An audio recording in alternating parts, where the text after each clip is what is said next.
Hello and welcome to Bulimia Sucks. I'm your host, Kate Hudson Hall, and thank you so much for listening.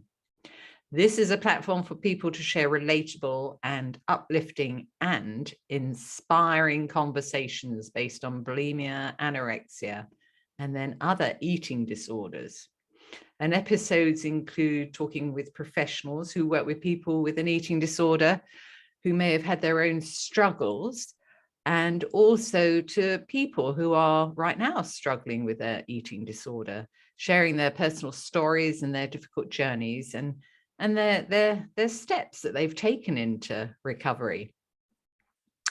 Now, I have been busy creating colouring books, which I'm very excited about. And so if you enjoy colouring, I've created 4 different colouring books. One's for bulimia, one's for anorexia, binge eating, and also an anxiety stress relieving colouring book. And they contain 40 different mandala patterns with quotes on. And then on the opposite page, there's questions about the quote, about how you can, what you can learn from that quote to help you in your recovery. So if you would like to check them out, they're on Amazon. So if you put my name into Google, then you'll be able to find them. And now our guest today, very exciting, is Jacqueline Davis. Now, Jacqueline is a bulimia recovery coach and also a podcast host of Binge Breakers. Her podcast is entirely dedicated to bulimia recovery and offers weekly inspiration, stories, and advice for those struggling. Jacqueline struggled with binge eating, bulimia, and depression before recovering through thought change, habit correction, and intuitive eating. So she's here today to share her story about how she became a bulimia recovery coach.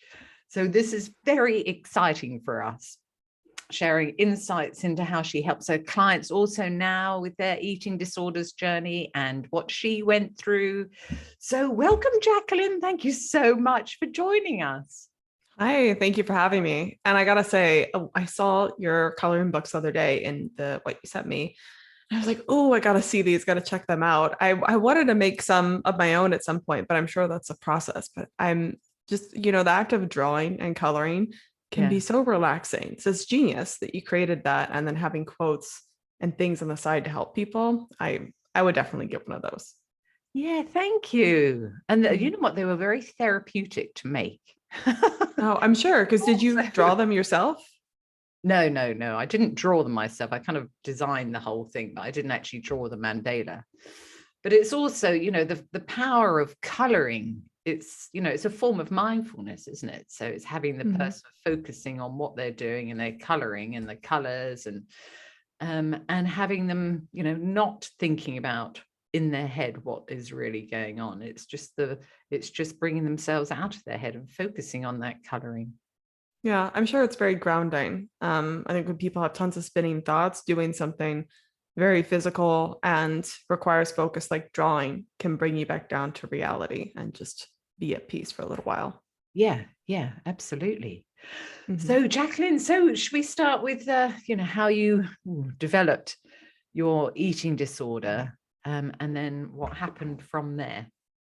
Sure. Yeah. I don't like when people ask me this question, you can talk for a while about it. So I won't go too hardcore into it. But yeah, I think growing up, I did struggle with anorexia and bulimia in high school, but it was such a long time ago that it's hard for me to remember it. And the main time I struggled with disordered eating and bulimia was my early 20s and, early adulthood. But yeah, in high school, the more I've gone into recovery and worked with people, the more I've realized a lot more about why I may have developed the eating disorder in high school. And, there were signs that it was maybe going to come back.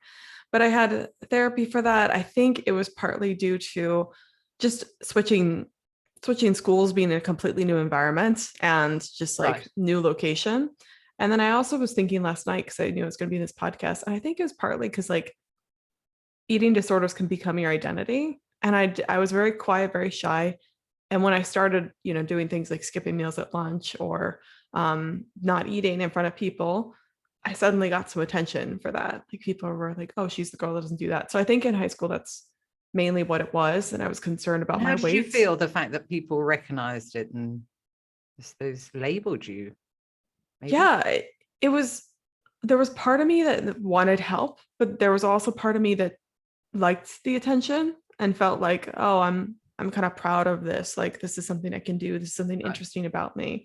Because otherwise people didn't talk about me, which, as an adult, you're like, that's kind of nice that people aren't constantly talking about you. But in high school, I think I desperately craved that attention. And that eating disorder got me some attention for sure. Yeah, it was your sort of unconscious way of gaining that attention, even though it was negative attention. Right. Yeah. At the time, I didn't really realize that, but of course it definitely was. And then I think it was also, I was very body focused too. And I was at that age where your body starts changing, you start maturing. And I think I got really uncomfortable with that. And the eating disorder was kind of a way to try to change my body shape. Right. And there's never a reason for someone to do that, but I don't know why I got so obsessed with it, but it became a way to occupy my time when I didn't have any of my old friends or anything else to do. That became a way I could kind of withdraw inward as well. Yeah. Yeah. I think that was quite a poignant moment for me as well when my eating disorder developed, was because my body was changing. And it's just a natural process that we all go through. But for me, it was, a complete change. And I really struggle with that also. Yeah, I think like you're saying, most people that moment can, with people that eating disorders, it can really affect them. And I don't know exactly why everyone's so resistant to that change, but I think change in general is scary to a lot of people, especially as you're growing up and things are moving around all the time. Yeah. Yeah. Mm-hmm. Yeah, absolutely. And then, so then did you go to college and then did it continue? Yeah, so I received therapy in my early high school years for it. My mom thankfully kind of found out about the bulimia and they put me in therapy. And again, don't remember much of it, but I remember kind of it quickly dissolving. And I think I started making friends. I started expanding my life a bit, and I started kind of realizing like, maybe I don't want to be doing this anymore, which was thankful. And then I went to college. And for some reason, again, I started this journey of, I want to lose like 5 to 10 pounds. It's how it always starts with a lot of people too. Yeah. And it's a shame. I was very athletic. There's no reason at all to lose that weight, but of course I did that. And I started getting very into, oh, sorry, my screen just turned to like daytime hours. That's what the brightness was. But anyway, I started trying to lose just a little bit of weight. And the unfortunate part about my college experience was I didn't have a dormitory experience or hanging out with, it wasn't a big college. It was very small. Right. So I lived in an apartment on my own, and I had a roommate, but she was very sparse. And it again became that isolation very quickly. And I wasn't very good at making friends. And so I ended up kind of isolating with, oh, let's think about weight loss. Let's think about food. I became really obsessed with food. And I was always making weird recipes, that sort of stuff. And my whole college experience started with losing some weight and then gaining it back, losing some weight, gaining it back. And even though the bulimia started in my kind of late college years, it was very apparent that I was having some binge eating problems and I didn't know it. Right. I even remember at one point I attempted to purge, because it wasn't successful. I didn't think anything of it and just continued.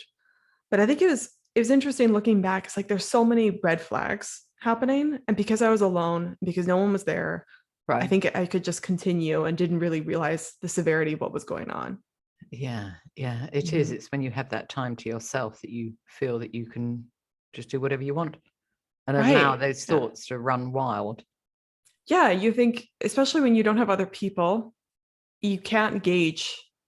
Sometimes you can, of course, your opinion matters, but when you're in that headspace, sometimes it's hard to gauge what's normal, what's healthy. And what I was doing was, like I would go out and socialize, but not very much. And then I would go home and like obsess over food and weight and that sort of stuff. Um, and so anyway, luckily I had a year where I got to go study abroad in Manchester, England, and I absolutely loved that. And I was with three roommates that were from my college, and they kept me social, and they were like American friends I could talk to. And so they kind of let me know like what normal things were. And so the eating disorder, this disordered eating I was experiencing kind of dissolved a little bit. There were times where looking back, my roommates were like, there were some times where you were doing things that we didn't know what to say. You were just like not eating sometimes, or doing things that weren't normal, but they didn't say anything because they didn't know how to approach it. But for the most part, with the traveling and socialization, I think that was like one of the healthiest years I had in college. But because of that, what had happened was I had gained some weight from that experience. I think I came home and I won't say the number, but I had gained a significant amount of weight without realizing it. Right. And so coming back from that experience, you're riding a high studying abroad for a whole year, and you come back, everything's changed. Your roommates are gone, your friends are gone. And then I've gained weight. I started right back into like, this time I'm going to lose weight. And before that, it was just kind of about the weight loss. I wasn't mean to myself, but this time the nastier thoughts started happening. Like I was using my weight as a way to be cruel to myself. And I would say things to myself I'd never say to other people, like, you're disgusting. How could you do this? What's wrong with you?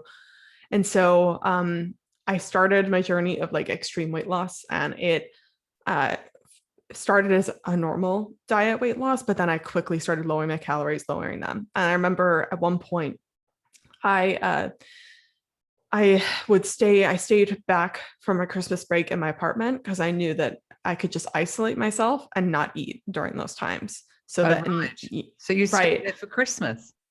Yeah, I went home for Christmas Day because I was only 2 hours away, but then I came straight back and just, isolated. And I just went to the gym, watched Netflix. And again, I didn't think anything was wrong. I just knew that I shouldn't tell people about it. So that was like, because if I told people about it, they would say something. But of course, as we know, usually with restrictive diets, they don't end very well. And I, at one point, remember I had some like stupid diet food in my house, like some low calorie ice cream and some very low calorie cookies or whatever. But I remember just kind of losing control and eating the whole pint and the whole bag. And then I think the fear of gaining that weight back again after all that I went through just pushed me over the edge. And I tried to purge, and I was successful at it, unfortunately. And so that started the spiral of bulimia for me. That's how it all started. Oh, I see. Mm-hmm.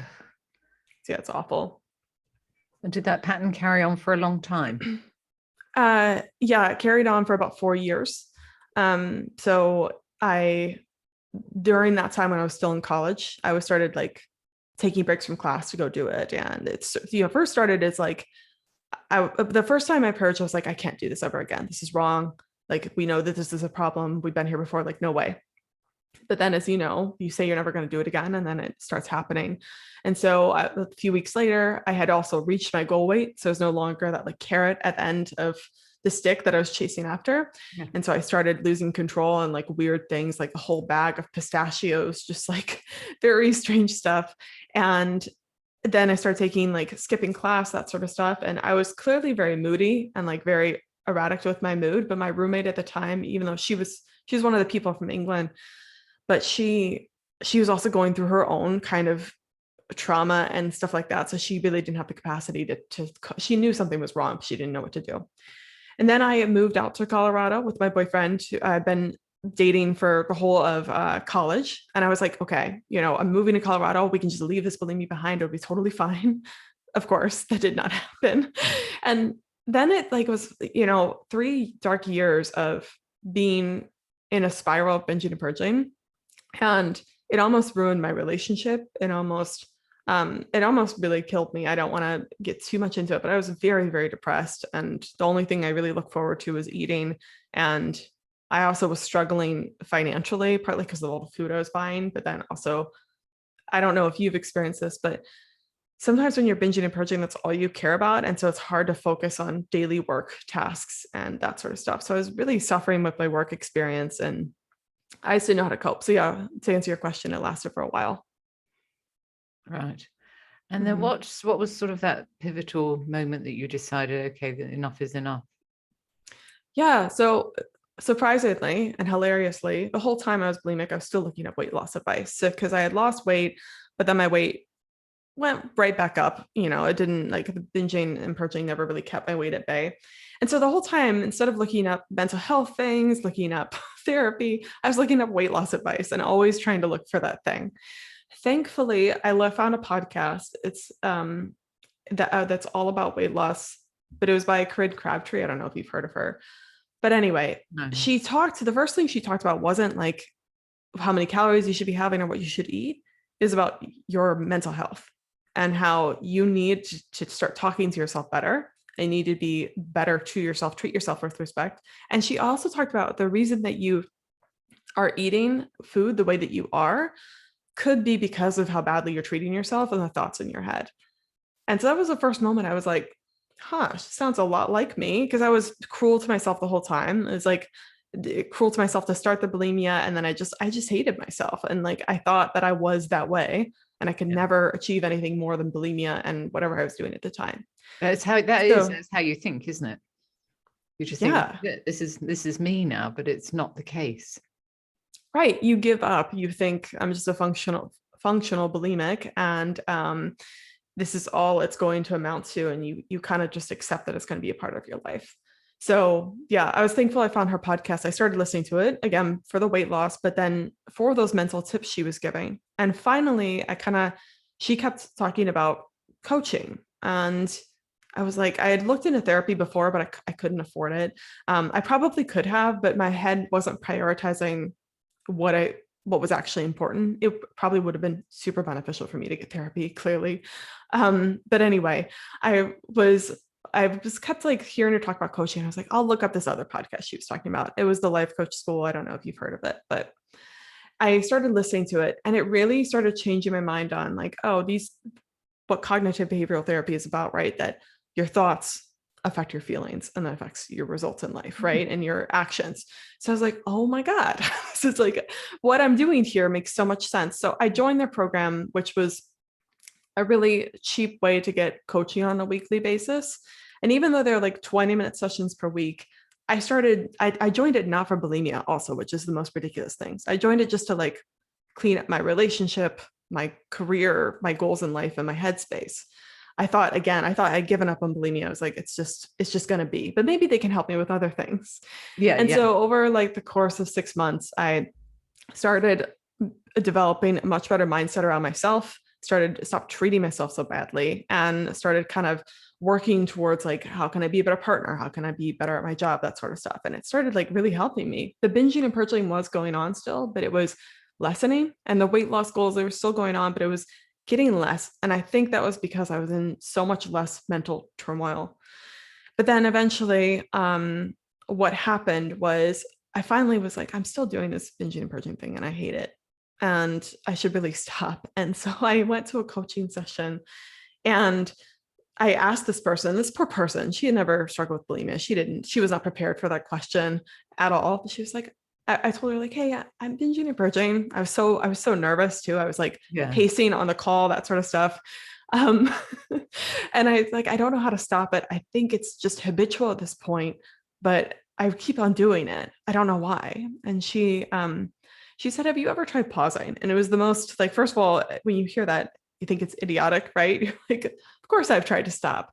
But she said, no. I mean, trying to pause when you're having those urges, when you're having the thought of wanting to binge. Have you ever tried taking time to pause and decide before you go forward, and having that space to think before you just act on the urge? And I was like, oh no. And so I tried it, and I really, like, the first time I had the urge, I was aware of when it usually happened and what my triggers were, that sort of stuff. And I just took a second to like breathe, feel those feelings, right? And pause and make an active decision. The way I got myself to actually do it too, to practice this mindfulness exercise, was telling myself, you can binge afterwards if you want, but let's do this. And it worked like so easily. And I think it worked easily for me because I had done all that work before. Yeah. But that's how I actually stopped the pattern of binging. Amazing. I know, Amazing. it sounds crazy, but it really helped.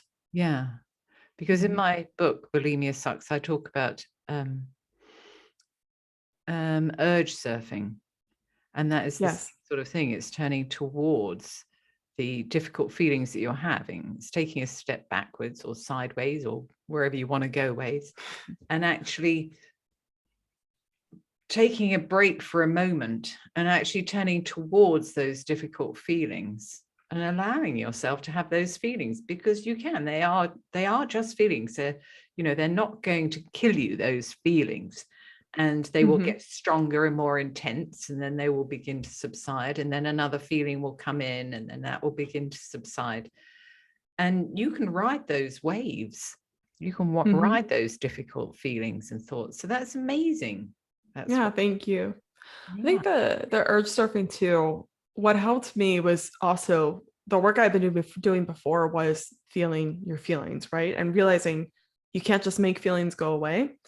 I think where people mess up a lot in urge surfing, because I have heard of the concept before, and I know you talk about it too, is that they think, okay, I'm going to ride the urge and then it'll go away. And something that I have been acceptance of is like, maybe it won't go away, but I can still decide not to do it, and I can just feel the feeling anyway. Yeah, that's and a really so good point. Yeah, because people, they're like, it hasn't gone away yet. And it's like, it might not go away for a little while. And that's the terrible part about bulimia, is it takes time for that loop to go away and that urge to go away. But eventually it does.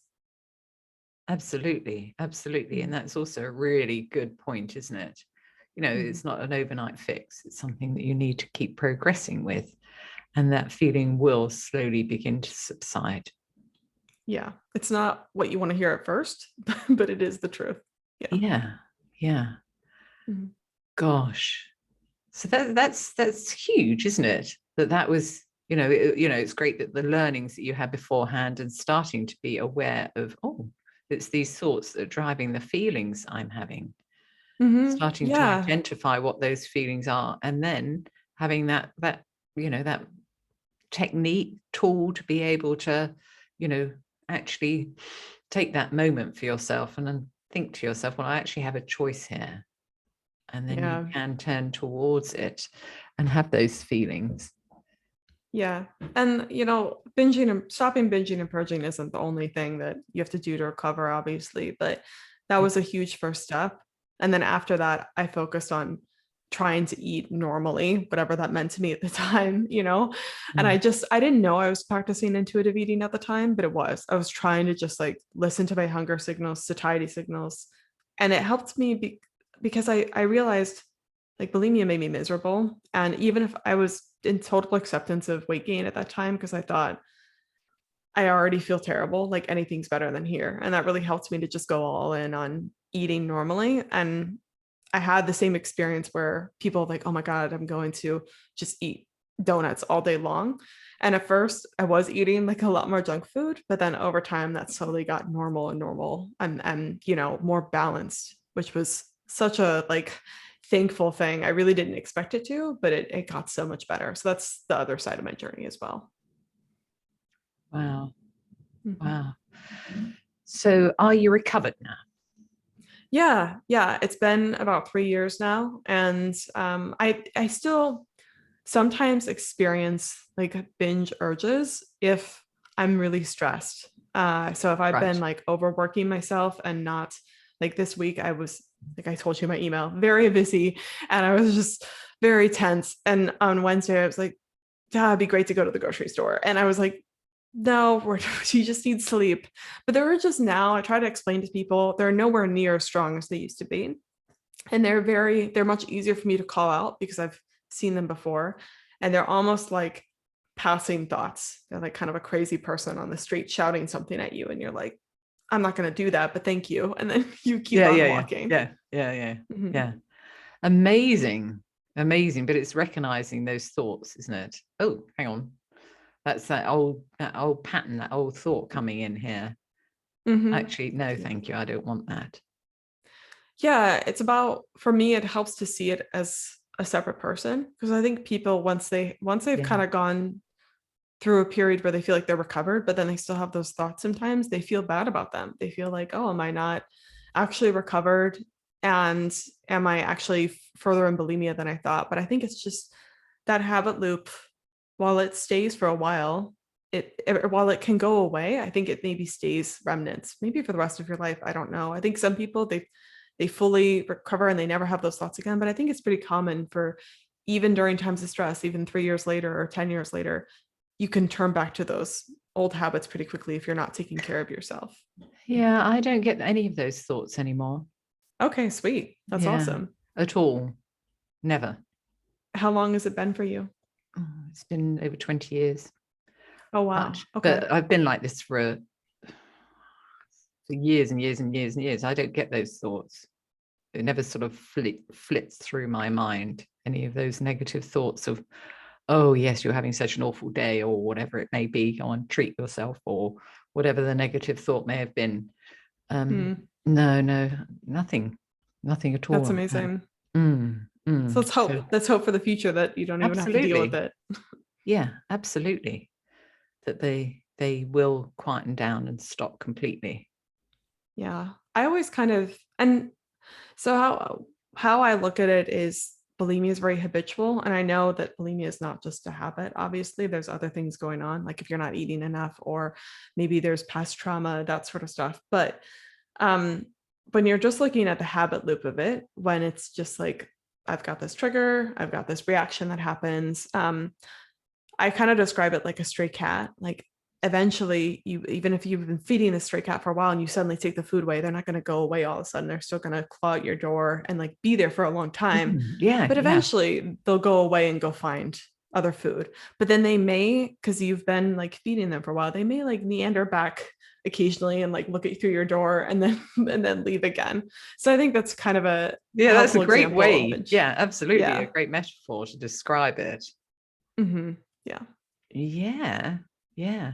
So now tell me, so where are you now? What are you doing now in your recovery? How do you help people? What is the sort of the steps? Right.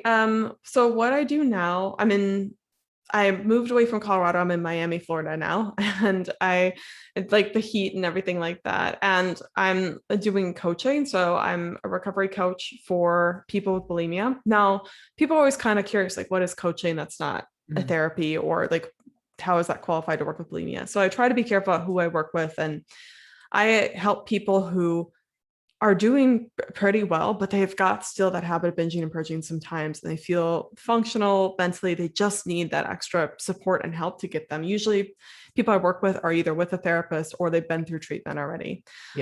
So, and that sort of stuff. But I help people through, first of all, like looking at the thoughts that are going on. Because a lot of people, they think like, there are a lot of people that come to me, they think it's just automatic and I can't stop it. And I don't know why, like I can't not binge. But then we start exploring like what is actually going on when you're binging. And there's very clear reasons that they're doing it, whether they're like restricting all day or something, or they just believe that they can't. And so at the moment they think like, I can't do anything else, or they're not aware. And I think that's the biggest one, is they're not really aware of their habit loop. They're not really aware of what they're doing. And then when we start the conversation, it's very, like the other day I was talking to a client and she had not eaten all day. And we were talking about so many triggers, like maybe it's the alcohol, maybe it was, the stress you were under. It probably was those factors. But then I asked, like, what did you eat during the day? And she's like, I had a protein bar. I'm like, oh my gosh, of course you binge late at night because you're not getting yourself sustainable energy. So I work with people to help focus, like identify what's going on that may be causing the binging, and then building different actions and habits upon that. And then I also work with them on other things that go on, like body image. And usually people are also fearing weight gain. And so we work a lot on that and like accepting themselves where they are right now. Yes. Yeah. And are you doing a lot of it online? Yeah, it's exclusively online. So I have been able to meet a few of my clients in person if they are in Miami, but I do it online via Zoom. Okay. And so if people wanted to find you and find more out about the coaching, where would they have to go? They would have to just go to bingebreakers.com. You can also check out my podcast, and it's just Binge Breakers as well. Or if you type in bulimia, it comes up too. Kate and I were just talking about how if you type in bulimia, our podcasts come up. But yeah, I think like I would first check out my podcast and see if you like me. Some people, I'm not their cup of tea. So listen to podcast. I have and lots I think of that's guests really on there. important that people find, make sure that, that when they're looking for somebody, they find somebody they feel totally comfortable with. So it's great with the podcast that they can get a good insight into you. Exactly. I think, again, I'm a coach, not a therapist, but I think all coaches, all therapists, all people that work with people, it'd be nice if they had a podcast, because then you could be like, what are your philosophies? What are your specialties? And what's your personality like? Because sometimes those don't mesh. It's hard to work with people. And when I was struggling with bulimia, I really probably could have used more of that. Granted, I wasn't looking for bulimia podcasts or advice. I was looking for weight loss advice. So maybe there was those things and I didn't stumble upon it. But that would have been so handy when I was trying to look for therapists, like, oh, let me listen to a few of their chats and then I could know better. Absolutely. Yeah. Mm-hmm. Yeah. And so they can find you on both of those. Yeah. And I'm also on Instagram. And again, it's just Binge Breakers _bulimia. So if you just type in Binge Breakers on Google, you will find me. It will be there. Hopefully, maybe that's just my computer, but you should be able to find me. Yeah. Mm-hmm. Okay. So Jacqueline, lastly, so if somebody was thinking about taking that first step onto that difficult pathway, or maybe not so difficult, who knows, of recovery, what would you say to them? That's a good question. And I love thinking about that sort of thing. There's probably a couple answers.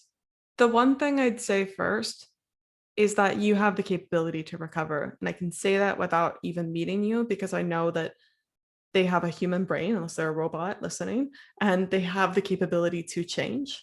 And that's a belief that I hold really dear to my heart, because there was a point where I didn't believe that I could recover whatsoever. And that was absolutely not true. I think if you're human sitting and breathing here, you have the capability to recover. And it is a possibility, even if you can't see it for yourself. And I think that's important, because if you don't believe that you can do it, you're not going to try. So please start looking for evidence as to how you can recover and how you can do it and how you're already capable of it. I think a lot of people, especially a lot of people I talk to who are bulimic, they are, what's the right word for it? They're just doing so much. Like, they're very amazing people. I don't want to stereotype, but usually a lot of people I talk to are high functioning. Like they are doing lots of stuff. They're slaying a lot of things in their life. And yet they think that they can't recover for some reason. It's like, no, you have so many capabilities and you can use them towards bulimia. So that's the first thing I'd say. And the second thing maybe I'd say is it starts with your thinking and how you're treating yourself. And if you're not treating yourself well, if you're not taking care of yourself, that might be why binging and purging keeps happening to you. And so if you can start to look inward, you will find your path to recovery. So those are the two things that I would say. That's beautiful. And I think that that first point that you made was a common feeling and thoughts for so many people, that, they don't think that they can, recover. They believe, maybe other people can, but they don't think that they can, but they can. Right. And that is so true. They think they're the one person that can't recover. And I know that eating disorders, they can last for a while. And some people, they're not just suffering for 4 years. They're suffering for 10, 15, 30 years. But I have talked to people who have suffered for 30 years and they have recovered. So and the benefit that we have as professionals is we talk to a lot of people who have recovered. So we see evidence all the time of the fact that it's possible. Yeah. But someone out there listening, if you're listening right now, you maybe only see our examples or like one other person. So I'd invite you to start listening to people that are inspiring you and recovering. That helped me a lot in my recovery too. I was listening to podcasts everywhere about people that were doing things from being kind of underdogs to then being wildly successful, not just in bulimia, but everything. And I was like, what? This is possible? So that's another thing I'd recommend doing. Yeah, absolutely. Absolutely. Mm-hmm. And with the, like you say, with the huge amount of books and podcasts and different avenues and social media that you can go on to, to find out more information is huge. to help you Mm-hmm. to get to that point, to think, yeah, actually, maybe I am ready to take that first step. Yeah, I think it's been booming a lot more in the past few years too. Probably with the pandemic, a lot of people had opportunities to be creative, and the recovery community online. It was probably around when I was going through bulimia too, but I feel like the past few years it's really blossomed. So there's so many resources. Yeah, because when I was going through recovery, there was nothing. There was only books, and they were just words. They was really hard to read, especially the state of mind that I was in. Yeah, and it wasn't until nobody, because this was in the 1800s. Oh yeah, it was a long time ago, and it wasn't until Princess Diana spoke out and said that she had bulimia, and then everybody sort of like took notice and like, my gosh, look. And it was just incredible that she did that, because then everybody started to pay more attention to eating disorders from that point onwards, I think. Yeah, she I can imagine that it was very hard for her to do that, especially with her status and position. And I don't know what it was, entirely like back then, but even in movies now, like sometimes they'll make a joke about someone just being bulimic, like it's no big deal, it's just looked at as like something they do, whatever, not a huge thing, and it's looked at kind of a shameful activity that they shouldn't be doing. So I can only imagine the stigma that was happening when she announced that. Yeah, must have been a lot of pressure. Yeah, absolutely. So it was just incredible.